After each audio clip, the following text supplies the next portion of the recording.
This week, Chloe, Grizz and Rev went to 2J to check out a closed competition. We also have our weekly rig review. You're watching 4x4 WA.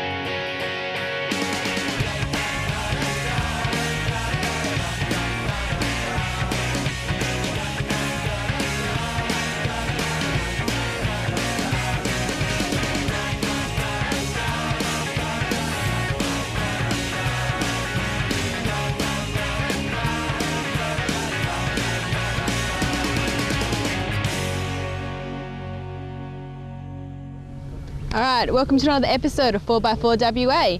We're up here in 2J checking out the Twisted Tailshaft challenge.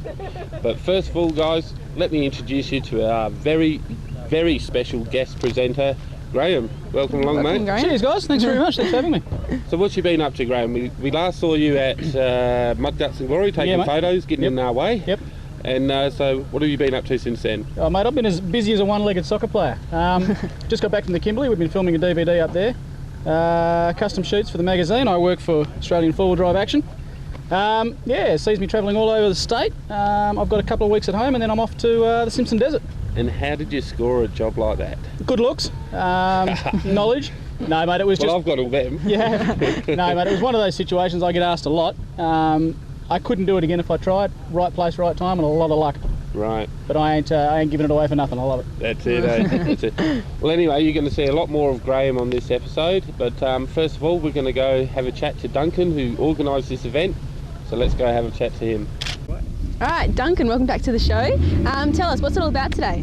It's really just a getting together of guys with more out there kind of cars for some practice for this year's Mud Guts and Glory.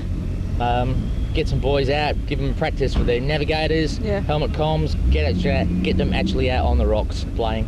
Yeah, and how many challenges are there today? We've got 4 courses today. We've just done the first one, which is the easiest one of the lot, get everyone into it. And we've got the aptly named Balls of Steel this afternoon. They're going to have a play on. Yeah. Mate, last time I saw you was at Tough Truck over in New South Wales. What's the car like after that? Have you done any damage to it?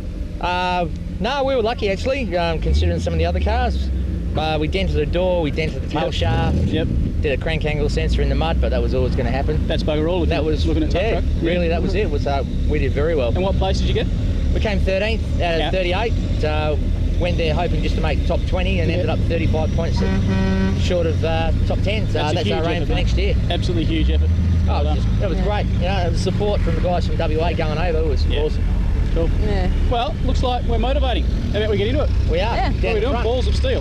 No, we're down the creek first. All right. Nice long course first, and then the balls are after out the back. The balls out the back. All right. Let's get into it. Alright, this is the first challenge of the day. What the drivers have to do is come through here, through all the mud and over the rocks, especially this one here, which people are having a bit of trouble on, trying to get over, a bit slippery. And then we go up here, and then we go through here and come to the rock wall. And they can either go to the left-hand side of it or the right-hand side of it. But if they go through the red lines in the middle, it's bonus points, which could be advantage to some of them. And then sharp right, and that's it. And that's the challenge for today.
Okay, that was a great amount of action there. These guys are absolutely crazy.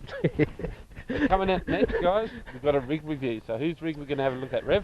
Today we're going to have a look at Graham Cahill's Mighty Patrol. Graham's our guest speaker this week, and we'll just switch over and have a look at that. So I think you mean his Safari, not his Patrol. It's a Patrol. It's a Safari. It doesn't Patrol. say Patrol and it says Safari. Patrol. It's a Safari. But anyway, let's go have a look. Okay, I got Graham with me from Four-Wheel Drive Action, and he's also a photographer for Eco Muse Images. Graham, tell me about your car.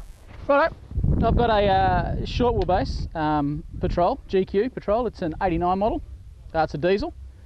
I'll run you through a few of the features. Yeah, some of the modifications or? Yeah, got a TJM winch bar on the front. I'm running a TJM winch, 9,500 pound with 28 metres of plasma rope on the front. One of my mates stole the hook, so I've had to use a shackle, but that works quite well. Just an old cheap set of Nava spotlights, but I've had these since 2006, and these spotlights have actually been around Australia nearly 2 times now. Oh wow. So they haven't failed me once, so yeah, big plug for Nava there. That's about it for the front. We'll move around. Yeah. These are a set of Mickey Thompson Baja claws. If you do the math, technically they're a 33, but if you do the math, they actually work out at being a 34. I've got them mounted on a set of horrendously offset beadlock rims. I'm a big fan of these beadlock rims. They allow me to go down to about between 3 and 5 psi with no problem at all on the beach, and I regularly do. Yeah. And I've never had a rim come off the bead yet. And they balance up well, and I've had no problems with them. I really like them. And the offset's just fantastic for this car. It just gives me a bit more stability. Being a shorty, I need all the stability I can get. The car's the shorty, not me. I haven't got much of a lift on here, Chloe. It's only it's a 2-inch suspension lift and a 2-inch body lift. Probably wouldn't do the body lift again if I had a chance, but too lazy to take it out now, so I'm going to leave it in there. Being a diesel, snorkel on there, which is running straight through to Denko Turbo, which is feeding the old diesel, giving it a bit of life. Up here I've got an awning, which I find really handy. That white thing there is actually holding onto my fishing rods. Okay, comes in handy. It is, and a rooftop tent, which is the single best modification, if you can call it that, that I've done to the car yet. I would put that on a Suzuki Sierra, I'd put it on a Suzuki Swift. I love it. Rooftop tent, beautiful. I'll show you inside. Graham, let's get inside your car now. You got like buttons and gadgets everywhere. Let's go through them. I have, yeah. My good mate Lee Coop has done a lot of electrical work on the car for me. Beforehand, it was an absolute abomination. It was a fire hazard, just waiting. Oh, no. So he's gone through and rewired the whole car for me. I've got some basic navigation up here. This big bulky thing is just a thermometer to tell me if my beer's cold or not in the fridge in the back. This pod here is pretty cool. This pretty much runs it's the heart of the car. It's got my pyrometer here for EGT temperatures, so it's telling me what my turbo's doing at all times. This is pretty cool. This runs my winch in both 12 and 24 volt mode. It's a 12 volt winch, but we've run a series of relays and black magic that I really don't understand to make the winch work both in 12 and 24 volt. So that's the relay for that, and that's the switch for the winch. That's a work light for the back of the car. Those are my spotlights. That's an inverter down behind the seat here. That's obviously the fridge, of course, most important. And here is an air compressor, which is kind of cool. Down here I've got a little battery monitor, so I can see how my third battery is going, which I'll show you in a minute. And the rest is all pretty basic, really. Just a UHF and a radio down there. But if you have a look down behind here, I've got some cool stuff. All right, now Graham, show me what's in the back. Okay, cool. Behind the seats, we've got a third battery. This car is an import car, so it's actually running 24 volt, but we have managed to cram a third battery in, which is 12 volt. It's a deep cycle battery and it runs everything in the car. Down here are a whole heap of relays and fuses that run everything in the car. And down there you can see I've got an inverter and a 40 litre water tank, which is running a hose all the way through to the back of the car. If you come around the back, I'll show you what goes on there. Up here we've got a work light, which is actually plumbed into my reverse gear, so it actually works as a reverse light as well, just to give me a bit more light when I'm reversing. In case you're wondering, that is a little memento from my last trip. A broken snatch strap. I'll just keep it as a reminder of what not to do. Okay. I'll show you what's in the back of the car. Okay, so this is the back of the car. It's pretty much where I live for many, many months of the year. If you can imagine, the rooftop tent folds out this way. And I go up into the rooftop tent over here. So it's got a little roof for me here, so I can do all my bits and pieces even when it's raining. Starting here, I've got a little homemade table. It's nothing fancy, but it works. Here I've got a light that works over the top of my table so I can cook. I've got another one up here, turns on the same way, so I can sort of see what I'm doing at night. Obviously got a fridge in the back on a fridge slide. My mate Lee, that I mentioned before, he also made me this fantastic fridge cage. The reason we made this fridge cage was I keep all my tripods and camera gear and things down the side, and every time I'd pull the fridge out, they'd fall behind the fridge and I couldn't close the fridge again. So he made me up this cage, which is just fantastic. Got a set of drawers. This side drawer here holds all my tools and recovery bits and pieces, and this side's all camping gear and food. Down the sides I've got, well, just various bits and pieces, and down this side I've got a little tap that's connected to my water tank. So I've got fresh water, and one of the coolest parts of the car, the part I like the most, is this little gadget here. Power inlet. Yeah, Lee's wired this up for me so that if I go camping for any length of time, I can just plug a generator, 240 volt, directly into there, and that, by magic, I don't get the electrics behind it, runs the fridge, charges the battery, and also turns on an 8-board power socket in the front so I can run and charge all my cameras when I'm in camp, which is really cool. And that is my shorty. Oh, well, thank you for showing us it. It's an excellent car, and It's all easy. Cool. Well, thanks for that, Chloe. That was a rather nice safari, not a patrol, as he did mention. It's a safari. It is a safari. It says safari on it. It means safari. We'll argue all day on this. But anyway, it is a nice looking rig. He's got a lot of gear in it, you know. I mean, that's what happens when you get kicked out of home all the time and put in the doghouse. You've got to live by yourself. But anyway, what's up next? Well, next, you're heading off to speak to Brad from Northern Four-Wheel Drive Centre about bull bars. Yep, I better go then. Let's go. Bull bars. Why? Why do we need a bull bar on our four-wheel drive? Safety and the environment is probably the most important thing, with wildlife and animals. Protection on and off-road. I mean, on-road, remote travel and country driving and stuff like that. Yeah, with your roos and stuff like that. Emus, you know, in the centre camels even, stuff like that. And then of course off-road obstacles like rocks and trees and bits and pieces. And the last thing you need is to be stuck in the middle of nowhere with a damaged front end because you haven't got a bull bar. Broken radiator or anything like that, Well, okay, now, different types of bull bars. I know you got your steel, you got your poly, you got your alloy. Why is there so many different types of bull bar? I mean, the different bull bar, you've really got to choose for what you're going to do with your vehicle, in my opinion. In my opinion, you can't go past the steel bar for strength, reliability. The key features of say like an ARB bar, the way they're designed, different models, winch models, non-winch models. For example, a bar like this comes standard with 2 spotlight mounts, your 2 aerial mounts. This is a non-winch bar, where down below you've got yourself a winch bar. So I can't just go out, buy a bar like this and put a winch on this?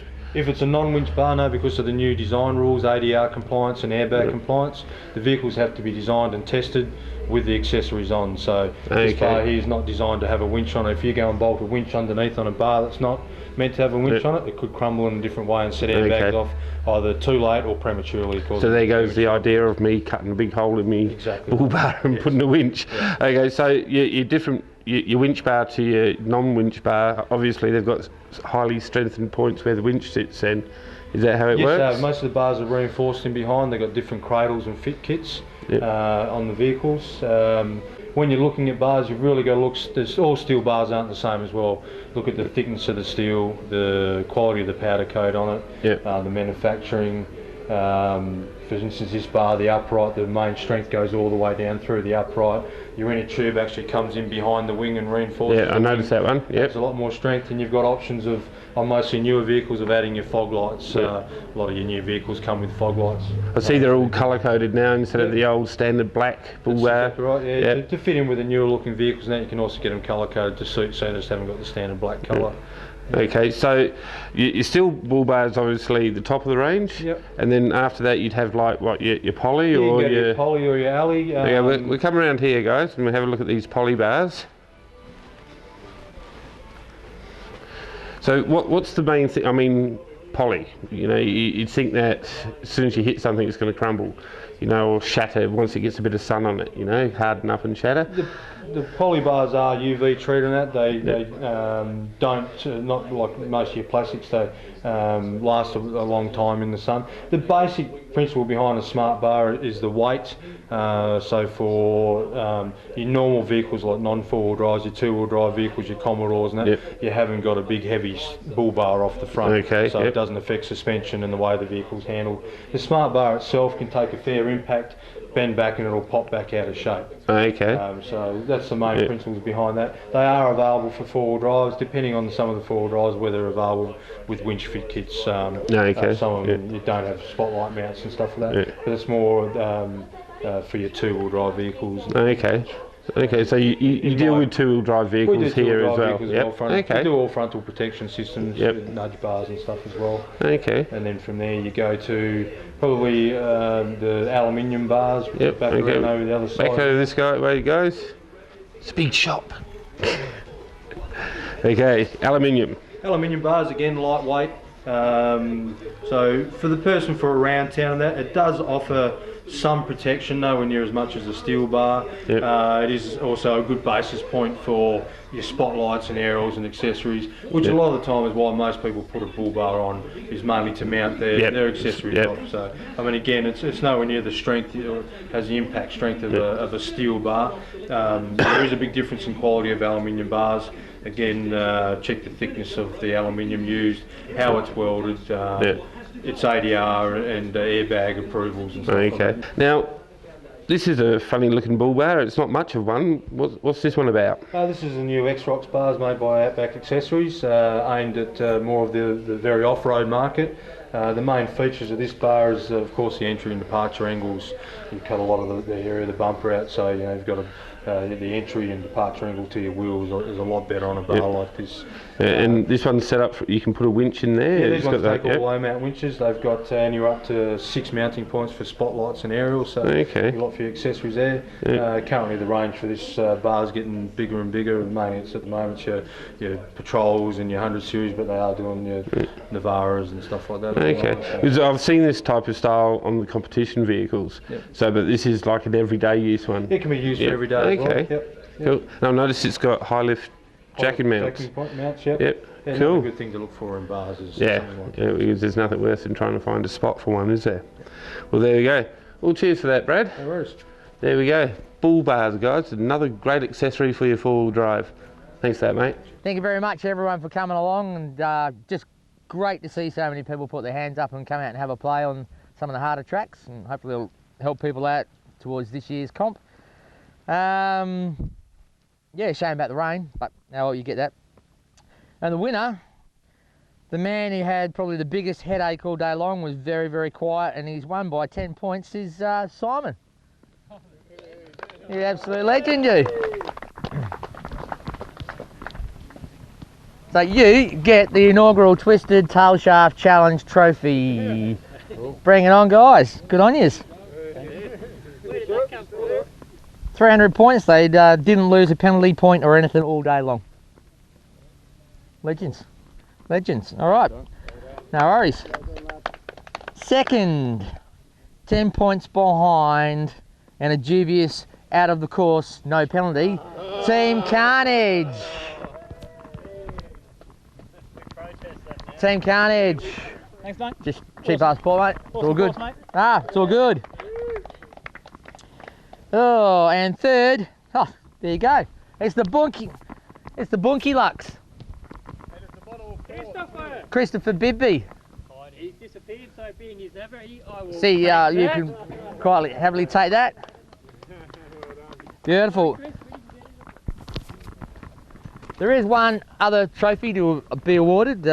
Hayden came up with the name of the Balls of Steel. So someone's getting some Balls of Steel, and it was for the, I don't know, the gutsiest drive of the whole weekend, the whole thing, and that's Bevan in the Zook, mate. All day long, just going hard. Bring it on, man. You're the legend.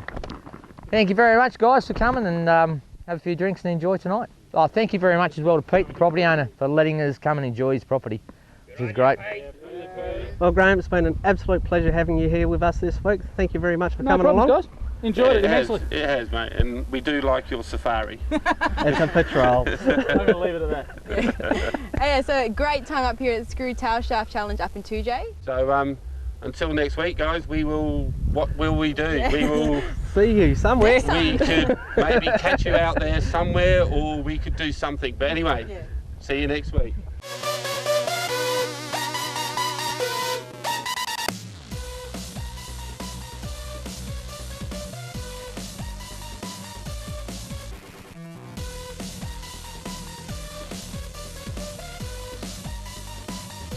All right, these are tyres, yeah. Yeah, we've done a fair bit of electrical modification to the car. I'll start on this side, I guess. Just basic navigation equipment here. I have got another bit of let's start that again. Don't laugh whatever you do. Don't laugh. All right. I got Graham with me from 4-wheel drive action and photographer for EQ. It's hard to say. I got Graham with me from 4-wheel drive adventure, and he's. I've got a work light which is also plugged into my reverse thing. You know when you reverse the thing? Gear.